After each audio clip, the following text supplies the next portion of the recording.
வணக்கம். உங்கள் ரமேஷ் ஓம் பேசிட்டு இருக்கேன். Tirumala Tirupati update information daily share பண்ணிட்டு வந்துட்டு இருக்கேன். சப்ஸ்கிரைப் பண்ணி வச்சுக்கோங்க. நான் கொடுக்குற இன்ஃபர்மேஷன் எல்லாம் மிஸ் ஆகாம உங்களுக்கு கரெக்டாக ரீச் ஆகும். இன்னைக்கு திருமலா லேட்டஸ்ட் அப்டேட்னு பார்த்தோம்னா ஆர்டிஃபிஷியல் இன்டெலிஜென்ஸ் டெக்னாலஜி அன்றது திருமலா திருப்பதி தேவஸ்தானம் ஷார்ட்லி இன்ட்ரடியூஸ் பண்ண போறாங்க. இந்த ஆர்டிஃபிஷியல் இன்டெலிஜென்ஸ் சிஸ்டத்தினால சர்வதர்ஷனம் டோக்கன்ன்றது வாங்கறதுல கூட நிறைய சேஞ்சஸ். நம்ம வந்து கியூ லைனில் போயிட்டு ஆதார் கார்டு நம்பர் காமிச்சு ஃபோட்டோ எடுத்து அவங்க பிரிண்ட் அவுட் டோக்கன் தராங்கல்ல. ஸோ இந்த சிஸ்டம்ன்றது கம்ப்ளீட்டாக சேஞ்ச் பண்ணுவாங்க.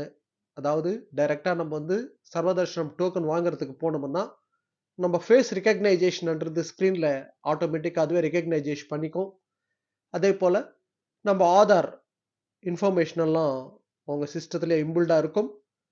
ஸோ ஆதார் கார்டு நம்ம டீட்டெயில்ஸ் எல்லாம் அதுவே எடுத்துட்டு ஸோ டோக்கன்ன்றது பிரிண்ட் அவுட் ஆட்டோமேட்டிக்காக வெளியே வந்துடும்.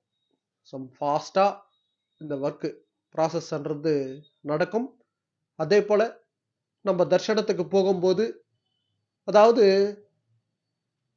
சர்வதர்ஷனத்தில் போகிற பக்தர்களுக்கு 1 மணி நேரத்திலிருந்து அதாவது 1 மணிலேருந்து 2 மணி நேரத்திலேயே சுவாமி தரிசனம் பார்த்துட்டு வெளியே வர மாதிரி ஸோ சம் சேஞ்சஸ்ன்றது பண்ணிட்டு வந்துட்டு இருக்காங்க டிடிடி ஐடி, அதாவது டெக்னிக்கல் டிபார்ட்மெண்ட்ன்றது இந்த ஆர்டிஃபிஷியல் இன்டெலிஜென்ஸ் சிஸ்டம்ன்றது இப்போ ஸ்டடி பண்ணிட்டு ஷார்ட்லி ஆக்சுவலி அவங்க என்ன சொல்லியிருந்தாங்கன்னா இந்த மார்ச் மாதம் நாங்கள் எடுத்துகிட்டு வரோன்ற மாதிரி தான் சொல்லியிருந்தாங்க.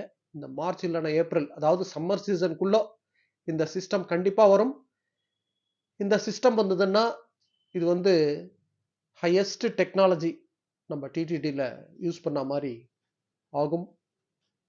அதாவது அவங்க டார்கெட் என்னன்னா சர்வதர்ஷனத்தில் இருந்தாலும் சரி, அது எந்த தர்ஷனமானாலும் இருக்கட்டும், ஸோ ஆர்டிஃபிஷியல் இன்டெலிஜென்ஸ் சிஸ்டம்னால பக்தர்கள் வந்து அந்த ஆதார் கார்டு நம்மள ஆட்டோமேட்டிக்காக அதுவே ஸ்டடி பண்ணி ரீட் பண்ணிட்டோம். அதனால நம்மளுக்கு வந்து எங்கள் பிளாக்ல சேல் பண்ணுறது, டூப்ளிகேட்டு ஏதாவது சம் டிக்கெட்ஸ்ன்றது இந்த நடுவில் கூட லாஸ்ட் மந்த்து கூட 2-3 பேரை பிடிச்சாங்கல்ல. ஸோ இந்த டிக்கெட்ஸ் வந்து பிளாக்ல சேல் பண்ணுறவங்க இந்த சான்ஸே இருக்காது. கம்ப்ளீட்டாக ஏஐ சிஸ்டம்ன்றது வந்ததுன்னா சர்வதர்ஷனத்துக்கு போகிற பக்தர்களுக்கு சர்வதர்ஷனம் டோக்கன் வாங்குறதும் ரொம்ப ஈஸியாக இருக்கும். தர்ஷனத்துக்கு போனோம்னா 1 மணி நேரம் இல்லைன்னா 2 மணி நேரத்திலேயே சுவாமி தரிசனம் பார்த்துட்டு வெளியே வர்றதுக்கு சான்ஸ் இருக்கு. இது சாதாரண பக்தர்களுக்கு ஒரு குட் நியூஸ். அது ஆட்டோமேட்டிக்காக நம்ம ஃபோட்டோ அதாவது நம்ம ஃபேஸ் ரெகக்னைசேஷன்ன்றது ஆட்டோமேட்டிக்காக எடுத்துக்கும். ஸோ நம்ம ஆதார் டீட்டெயில்ஸ் எல்லாம் அதில் வந்துடும். ஸோ டோக்கன் பிரிண்ட் அவுட்ன்றது வெளியே ஆட்டோமேட்டிக்காக ஈஸியாக வெளியே வந்துடும். ஸோ இந்த சிஸ்டம்ன்றது ஷார்ட்லி டிடிடி இன்ட்ரடியூஸ் பண்ண போகிறாங்க. அதே போல் அகாமடேஷன், நம்ம ஆஃப்லைனில் போயிட்டு அகாமடேஷன் ரூம் புக் பண்ணுறோம்ல, அதில் கூட இந்த ஆர்டிஃபிஷியல் இன்டெலிஜென்ஸ் சிஸ்டம்ன்றது எடுத்துகிட்டு வர போகிறாங்க ஷார்ட்லி. அதுக்கு சம்மந்தப்பட்ட ஃபுல் அப்டேட்ன்றது நான் ஷார்ட்லி டிடிடி அனௌன்ஸ்மெண்ட் பண்ண அப்புறம் நான் ஷேர் பண்ணுறேன். இதுதான் அப்டேட். சர்வதர்ஷனம் டோக்கனுக்கு சம்மந்தப்பட்டு டெய்லி நான் வந்து ஸ்டேட்டஸ் இப்போ எவ்வளோ டோக்கன் ரன்னிங்கில் இருக்குது, எந்த டேட்டுக்கு சம்மந்தப்பட்ட டோக்கன் போயிட்டுருக்கு, க்ரௌட் எப்படி இருக்குது, இந்த அப்டேட்டெல்லாம் நம்ம டெலிகிராம் குரூப்பில் நான் ஷேர் பண்ணிட்டு வந்துட்டுருக்கேன். டெலிகிராமில் ஜாயின் பண்ணாதவங்க ஜாயின் பண்ணிக்கோங்க. இந்த வீடியோவோட டிஸ்கிரிப்ஷன் லிங்க் கொடுத்துருக்கேன், ஜாயின் பண்ணிக்கோங்க. ஓகே, நெக்ஸ்ட் அப்டேட்டில் மீட் பண்ணுவோம்.